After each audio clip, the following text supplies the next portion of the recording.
siang dong. Oke, selamat siang Kak Lintang. Siang. Sebelumnya apa kabar nih Kak? Alhamdulillah baik. Oke, alhamdulillah baik ya Kak. Nah, perkenalkan saya Amara Afrinka Putri Hermawan dari Prodi Psikologi Universitas Negeri Yogyakarta. Nah, saya di sini meminta izin untuk melakukan wawancara kepada Kak Lintang terkait hubungan ketidakharmonisan keluarga terhadap regulasi emosi. Nah, wawancara ini digunakan untuk memenuhi tugas observasi dan wawancara. Apakah Kak Lintang bersedia? Bersedia. Oke, baik Kak Lintang, terima kasih atas kesediaannya. Apakah saya bisa langsung mulai ke pertanyaan wawancara? Boleh. Oke, pertanyaan pertama. Apakah anggota keluarga Anda dapat mengekspresikan kepeduliannya satu dengan yang lain secara langsung? Nggak pernah. Sebenarnya itu kayak keluarga gue tuh sebenarnya penuh gengsi gitu. Nah, berarti kalau untuk komunikasinya juga kurang lancar. Kurang lancar.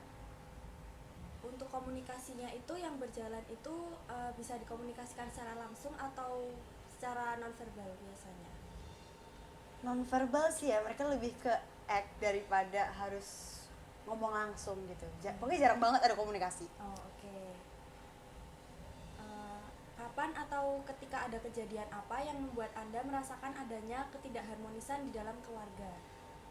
Ini tuh ketika apa ya, orang tua aku komunikasi. Jadi tuh mereka jarang banget komunikasi, tapi sekalinya komunikasi itu tuh pasti ada yang diributin gitu. Nah, makanya aku di situ ngerasa kayak ini ada yang nggak beres gitu. Oh, berarti ada konflik gitu ya dalam keluarga. Ketika terjadi konflik tersebut, itu apa yang biasanya Anda lakukan? Apakah Anda memilih untuk diam saja atau untuk mengendalikan emosi atau justru mengeluarkan emosinya tersebut? Nggak ada sih, diem aja terus ya udah, aku berusaha menjauh sih biasanya. Berarti cenderung memendam emosi. Iya, aku nggak mau terlibat di situ gitu. Oh, oke. Lalu apakah Anda mengalami kesulitan untuk mengungkapkan atau mengelola emosi Anda di rumah? Sebenarnya bingung ya dibilang sulit atau gimana, karena kadang aku emosiku terlalu meledak, tapi at the same time aku jadi bingung ngungkapin emosiku tuh gimana gitu. Oh iya. Lalu apakah ada momen atau kejadian tertentu yang dianggap paling sulit dalam mengatur emosi Anda?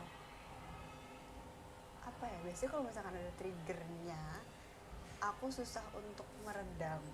Jadi aku emosi itu bisa bawa kemana-mana. Misalkan aku emang udah bete atau gimana, terus ada satu hal-hal kecil gitu, misalkan ada orang terlalu banyak tanya atau gimana, aku kadang suka kelepasan tiba-tiba ngebentak atau gimana gitu. Padahal mungkin masalahnya bukan di orang itu gitu loh. Cuma itu menjadi satu trigger di mana aku kesulitan untuk mengontrol emosiku gitu. Oh iya. Lalu bagaimana konflik antara orang tua atau anggota keluarga lainnya itu bisa mempengaruhi suasana hati atau perasaan Anda sehari-hari? Gimana ya, sebenarnya kalau misalkan konflik antara saudara itu jarang, tapi yang namanya konflik antara orang tua itu pasti bikin overthink kan, kayak masalahnya apa lagi sih, kenapa berantem lagi sih, gini sih gitu sih. Apa ya, sebenarnya small things aja dari yang diributin sama orang tuaku itu cukup nge-affect diriku gitu sih. Oh, oke. Berarti mempengaruhi ya untuk konflik itu dapat berpengaruh terhadap suasana hati sehari-hari. Lalu mungkin pertanyaan terakhir, bagaimana Anda bisa mengatasi stres atau tekanan tersebut yang mungkin timbul akibat ketidakharmonisan keluarga? Sebenarnya aku pun nggak ada cara yang baik dan benar on the spot untuk menangani itu ya. Jadi kebetulan karena aku akhirnya kuliah dan bisa keluar kota, ya bisa dibilang aku lebih milih untuk kabur dan menjauh sih dari keluarga aku gitu. Tapi apabila ada tekanan atau konflik keluarga gitu, bagaimana cara mengatasinya untuk stresnya itu? Nggak ada, ya udah, aku memilih untuk kabur dan nggak peduli sih, bisa dibilang aku egois karena aku lebih mikirin diriku sendiri gitu. Oke, terima kasih Kak Lintang atas jawaban dan partisipasinya. Apakah ada pertanyaan terkait wawancara? Sejauh ini nggak ada sih. Baik Kak Lintang, berhubung pertanyaan juga telah selesai dan wawancara sekian wawancara dari saya. Apabila ada pertanyaan terkait wawancara bisa hubungin saya. Terima kasih dan selamat siang. Selamat siang, terima kasih kembali.